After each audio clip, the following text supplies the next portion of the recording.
So welcome back to the shop, friends. So today I thought I'd share with you the correct method for soldering wires. Soldering, of course, in my opinion, is the best way to connect wires. Many of us kind of maybe default to these little guys. We've seen these little automotive style connectors in there, and well, they're not great. Just go look at your trailer after a couple of years being outside using these. You know, they're not ideal. The ideal way, though, is to solder. It's a little intimidating, I think, by a lot of folks because maybe you don't have the equipment or you've had bad luck with it. I'll show you how easy this is to do with just a tiny handful of tools, and I'll show you. Let's go into the kit right now. There's really just a few things you need in your kit. And, you know, it's worth $100 or so. You can put together this kit that'll serve you for a lifetime. You'll be able to repair electronics and different things that oftentimes we just throw it away because it's not worth the trouble of trying to find someone to fix it, you know, little things that come loose. I think it's worth it. So yeah, just get yourself a soldering gun. You don't have to get anything fancy. Just these Wellers are good. They're probably in the, I don't know, $40 range, not very much. You want some rosin paste flux. You want a little brush and some rosin core solder. You don't want to use the solder used for plumbing. It's not the right stuff. And this right here, this stuff's amazing. This is a 3M silicone dielectric grease type of thing that we use, as well as, you know, a good selection of shrink tubing. So let's show you how to prep it, and then we'll go through the whole process here. Do yourself a favor and get a couple of these alligator clips. You don't have to have those fancy stands, you know, if you're just doing this once in a while. Take 2 alligator clips and clamp them in your vise like this.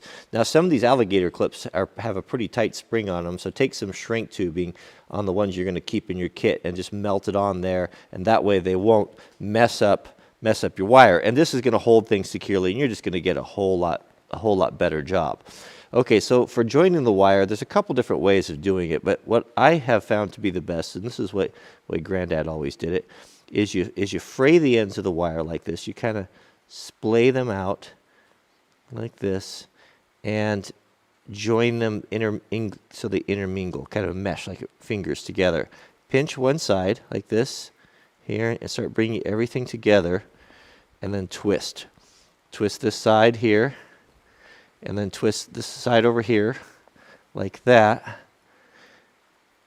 And that's going to give you the cleanest, the smallest, because we're going to shrink. If this is going to be something that's exposed and we're going to put our shrink tubing on there, it's going to be a little more low profile and look a little better. Now we can clamp it into our jaws and get everything ready for the solder. I don't think I mentioned you want a damp sponge too.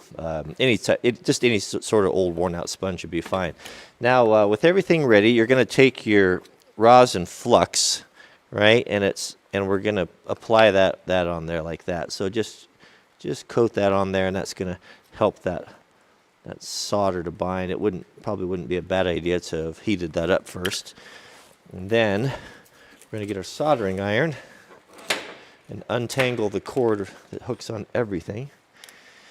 Okay, so this shouldn't take long to heat up. So what we're going to do is we're going to put that on there like that, just until that flux starts to melt in, that rosin, and it starts to melt down inside the wires there, right? And then Granddad always said you touch the end of that there to tin it. I don't know why, I just always have. And we're going to heat from the bottom, and we're going to start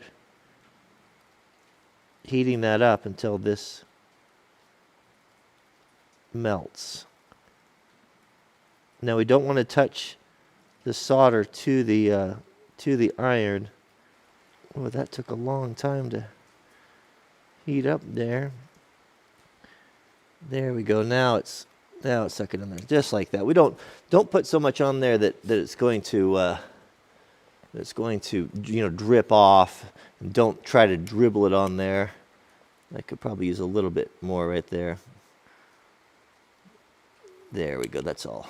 That solder joint looks pretty good. Now remember, this is marginal advice, so take it for what it's worth. Now we want to waterproof this. This is where we're going to use the 3M silicone paste. Having this in your shop, anytime you put together electrical connectors or anything like that, is so good. It's so good. And we'll just put a little bit of that on there like that. And then, now we're going to do our shrink tubing. Now I'm going to use a piece of clear shrink tubing just so you can kind of see what's going on and what a great connection that this is. So what we can do here is, once we have that grease on there, now we'll thread our shrink tubing on here like this, and try to be careful when is to hold that, not to scrape all that silicone grease off there, and just place it like that. Now your shrink tape's going to shrink on the ends about 10%. So I'm always pretty liberal with that, and give myself plenty of tubing. Now you can use I'm going to use a heat gun. You don't have to use a heat gun. You can use a lighter. You can use a torch. Problem with the lighter and the torch is if you're not really careful, it will tend to burn the wire in the housing.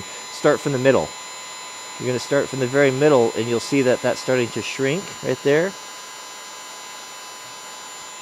And then work to the outside edges.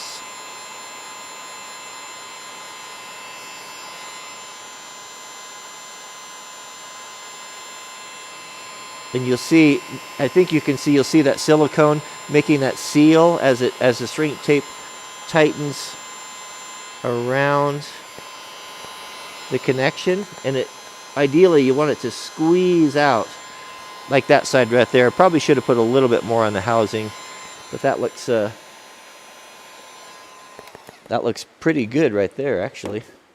Now once that's cool to the touch, you can clean that silicone off there, and you have a really good, as good as you're going to get, a waterproof connection for joining two wires together.